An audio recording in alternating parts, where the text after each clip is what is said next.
Hello guys, good morning. সবাই কেমন আছো? আশা করি সবাই ভালো আছো।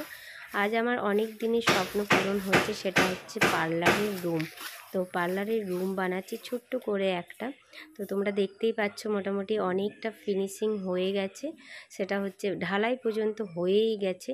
তো তোমাদেরকে একটু বাইরেটা ফার্স্টে দেখিয়ে দিই, দেন আমি ভেতরের দিকে যাব। দেখো, তো ভেতরে চলো যাওয়া যাক।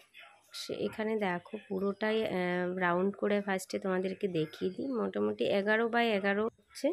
তো দেখতেই পাচ্ছ পুরোটা এখনও পর্যন্ত কিন্তু ফিনিশিং হয়নি। তো ফিনিশিং হওয়ার পর তোমাদের কাছে আবার পুরো ভিডিওটা নিয়ে আসবো। তো সবাইকে বলবো লাইক, কমেন্ট, সাবস্ক্রাইব করে রাখো। এই সাইডে ফাঁকাটা যেটা আছে, জ্বালানো আছে, সেটাকে উঠিয়ে ওই দরজা বসানো হবে ভেতর থেকে। তো এই পর্যন্তই আমি দেখালাম। লাস্ট ফিনিশিং হওয়ার পর আবার তোমাদের কাছে শেয়ার করব আমার রুমটাতে।